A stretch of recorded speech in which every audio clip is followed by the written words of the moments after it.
দেখা যাক না, সামনের কিছু তো বলা যায় না। ক্রিকেট নিয়ে কাজ করতে হলে সবসময় এক পা সামনে সবসময় থাকে। খেলা ছাড়ার পরও আমাদের যে কয়জনের সাথে আমাদের একটা ভালো সম্পর্ক, প্রেসিডেন্টের সাথে ওরকমই সম্পর্ক।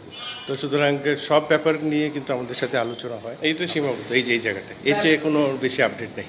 প্রসেসটা কি? তো চিটাং থেকে কাউন্সিলর যেহেতু আজমল নাসির ভাই 2টা মিটিং অনুপস্থিত ছিলেন, নিয়ম অনুসারে 3টা মিটিং থাকলে সে থাকবেন না, এটাই বাস্তবতা আসলে। এবং বাস্তবতার নিরীক্ষেও বলে নাসির ভাই আসলে খুব সুযোগ নেই। সেক্ষেত্রে আসলে প্রসেসটা কি হবে চিটাং থেকে? ওটা প্রসেসটা আমরা এখন জানি, কারণ আমি তো খেলোয়াড় প্লেয়ার অ্যাসোসিয়েশনের কাউন্সিলর, ফর্মার ক্যাপ্টেনের ক্যাটাগরিতে। তো সুতরাং এটা এখনও জানি না কি অবস্থায়। তো দেখা যাক না, সামনের কিছু তো বলা যায় না। এমনিতে যদি আপনি সুযোগ পান, জাতীয় দলের অধিনায়ক ছিলেন, নির্বাচক ছিলেন, বিভিন্ন বিষয়ে কাজ করেছেন, কোচিংও করিয়েছেন, যদি সুযোগ পান নিশ্চয়ই আপনার অভিজ্ঞতার আলোকে ক্রিকেটকে আরও এগিয়ে নিতে চাই। অবশ্যই, কারণ ক্রিকেটের সাথে ক্রিকেট খেলা ছাড়ার পর থেকে কিন্তু বিসিবির সাথে ওতপ্রোতভাবে জড়িত। তো সেই জায়গায় কিন্তু ক্রিকেটের সাথেই কিন্তু সারা জীবন পার করা। তো সুতরাং ক্রিকেট নিয়ে কাজ করতে হলে সবসময় এক পা সামনে সবসময় থাকে। প্রেসিডেন্ট আপনাকে কি বলবো, মানে প্রেসিডেন্টের না, এটা তো আমাদের তো আমরা একসাথে খেলা খেলেছি, আমাদের ছোটোবেলা থেকে আমরা একসাথে।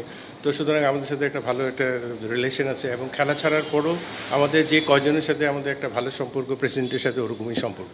তো সুতরাং সব ব্যাপার নিয়ে কিন্তু আমাদের সাথে আলোচনা হয়। আমরা যখন প্রেসিডেন্ট ছিল না তখনও ক্রিকেট নিয়ে আলোচনা হতো, এখনও হয়, সেভাবেই আমরা এগিয়ে যাচ্ছি। এবং ওর যেহেতু দায়িত্ব পেয়েছে, একটা সময় ওকেও দরকার আছে ক্রিকেট এগিয়ে নেওয়ার জন্য। তো আমাদের সবার সম্মিলিত প্রচেষ্টা অবশ্যই থাকবে ওর সাথে। ক্রিকেট একটু কোশ্চেন করি, চান্ডিকে নিয়ে কথা হচ্ছে। চান্ডির কোচিং আমরা প্রথম টেস্টটা জিতলাম। ওভারঅল আপনিও দীর্ঘ সময় 2টা স্লটে চান্ডির সঙ্গে কাজ করেছেন। চান্ডিকে যদি আপনি একটু মূল্যায়ন করতেন। এটা তো 2 টার্মে আমাদের হেড কোচের দায়িত্ব পালন করেছে, এবং সব কিছু মিলে বলবো যে অবশ্যই ওর সময় কিছু ভালো আমাদের অ্যাচিভমেন্ট আছে, এবং ওর সাথে আমরা কাজ করে গেছি। এখন পুরোপুরি ও থাকবে কি থাকবে না এটা বোর্ডের সিদ্ধান্ত। তো সুতরাং বোর্ড কীভাবে এটার সিদ্ধান্ত নেবে এটা দেখার হচ্ছে। এই ব্যাপারে আমরা এখন কোনো কিছু বলতে পারবো না। গেল ওয়ানডে বিশ্বকাপের আগে আমরা রাসেল ডমিঙ্গোকে বাদ দিয়ে চান্ডিকে আনলাম, খুব একটা সময় পাননি তিনি, আমাদের ফলাফল প্রত্যাশিত হয়নি। সামনে চ্যাম্পিয়ন্স ট্রফি আছে, মানে 6 মাসও নেই। এই সময় আপনি ব্যক্তিগতভাবে, আমি বোর্ডের কথা বলছি না, সাবেক অধিনায়ক হিসেবে, খেলোয়াড় হিসেবে আপনার কি মনে হয় যে এই স্পটে কোচ যদি চেঞ্জ হয় সেক্ষেত্রে আসলে নেতিবাচক প্রভাব পড়তে পারে কিনা? এটা অবশ্যই এটা হতেও পারে, যে পড়তে পারে, কারণ আমাদের 2023-এর কিন্তু বিশ্বকাপের যে ওই সময় যে কোচটা পরিবর্তন হয়েছিল, ওই সময় কিন্তু খুব শর্ট টাইমে কিন্তু প্ল্যান করাটা ডিফিকাল্ট। একটা টিম গুছিয়ে আনা কিন্তু মিনিমাম 1 থেকে 1.5 বছর সময় লাগে একটা বিশ্বকাপের জন্য। ওই জায়গায় এসে কিন্তু শর্ট করে যদি হেড কোচটা যদি সরে যায়, ইটস ভেরি ডিফিকাল্ট। তো সুতরাং এই জায়গায় এই প্রসেসটা, কারণ একটা প্ল্যানেই কিন্তু 1 বছর ধরে দল আগাচ্ছিল। তো দেশে ওই সময়টা চেঞ্জ করে একটা ডিফিকাল্ট হয়ে গেছে। তারপরে আমি জানি না এখন বোর্ডের সিদ্ধান্ত, যেহেতু বোর্ডের ডাইরেক্টররা আছে, এটা মিলে সভাপতির সাথে সিদ্ধান্ত গ্রহণ করবে। তো এটা বোর্ডের সিদ্ধান্তের জন্য অপেক্ষা করতে হবে। গতকাল যে মিটিংয়ের পর জানিয়েছেন যে চান্দিকার ব্যাপারে সিদ্ধান্তটা হবে এই সিরিজের পর। সেই ক্ষেত্রে আপনার কি মনে হয় তার ব্যাপারে যদি সিদ্ধান্ত নেয়, কোচ পাওয়া বাংলাদেশের পক্ষে কতটা সম্ভব এই সময়ের মধ্যে? এটা ডিফিকাল্ট বলা, কারণ কে কোচিংয়ে আসতে চায়, বাংলাদেশে কোচিং করাতে চায়, কোন ফরমান প্লেয়ার আসতে চায়, এটা ডিফিকাল্ট। এটা টোটালি ডিপেন্ড করবে যে যখন ওয়েবসাইটে যাবে, কোচদের আগ্রহটা দেখবে, ঠিক তখন বলতে পারবেন যে কার আগ্রহটা আছে। এই মুহূর্তে বলা মুশকিল, কারণ আগে দেখেন যে পাকিস্তান সিরিজের পরে কি হয়। আরেকটা ব্যাপার রয়েছে একজন গঠনতন্ত্রে, যেটা হচ্ছে সাবেক অধিনায়করা থাকতে পারেন, তারা ভোট দিতে পারেন, কিন্তু কখন নির্বাচন করতে পারেন না। এটা তো অবশ্যই, এটা আমাদের সবসময় কনসার্ন ছিল। এই ব্যাপারে আমরা কিন্তু অনেকবার আলোচনা করেছি, কারণ এটা হবে না কেন?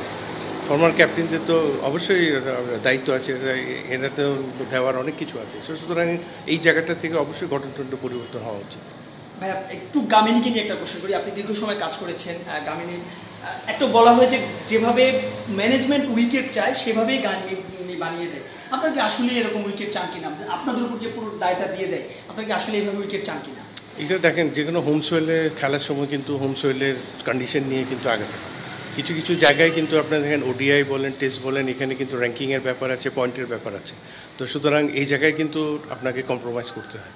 তো সুতরাং কিছু কিছু দল আছে, এই দলগুলির সাথে কিন্তু আপনার খেলতে হলে হোম সোয়েলে কিন্তু আমাদের মতো কন্ডিশন করতে হয়। যেমন আপনি ইংল্যান্ড অস্ট্রেলিয়ার সাথে টেস্ট সিরিজে আমরা যে ধরনের উইকেট বানিয়েছিলাম, এবং এটার ফলটা কিন্তু আমরা পেয়েছি। তো সুতরাং এই জায়গায় আপনাকে কিছু জায়গায় কম্প্রোমাইজ করতে হয়। তো সুতরাং পুরা একতরফা বললে হবে না, কারণ কিছু ম্যানেজমেন্টের সিদ্ধান্ত অবশ্যই নিয়ে কিন্তু আগাতে হয়। ভাই এই সিরিজটা তো খেললো, এখন নেক্সট সিরিজের আগে বাংলাদেশ প্রিপারেশনটা ইন্ডিয়াতে খেলা রয়েছে?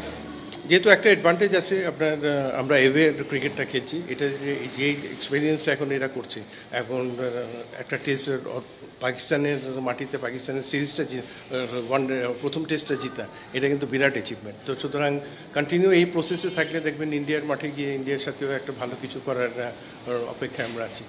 2023 বিশ্বকাপে তদন্তরি করে কথা বলা হচ্ছিল, এখন সেটা প্রকাশ করবে। এখন তো আপনার সবাই স্বাধীন, সবাই কথা বলতে পারছে। আপনার চোখে আসলে কোন সমস্যাগুলো ধরা পড়ছিল? দুজন ভোটকর্তার নামও এসেছে। বাট এখানে অনেক ধরনের আলোচনা হয়, আপনার পারফরমেন্স নিয়ে, আপনার প্লেয়ারদের পারফরমেন্স নিয়ে, তারপরে আপনার কিছু কিছু জিনিস আছে ম্যানেজমেন্টের, সব কিছু ব্যাপারের নিয়ে কিন্তু আলোচনা হয়। তো সুতরাং এখানে পার্টিকুলার একটা পয়েন্ট দিয়ে আলোচনা করা বা প্রকাশ করা না, টোটাল যে সবাই যে আলোচনা করেছে এটার সম্মিলিতভাবে কী হয়েছে এটা জেনে কিন্তু প্রকাশটা করা উচিত।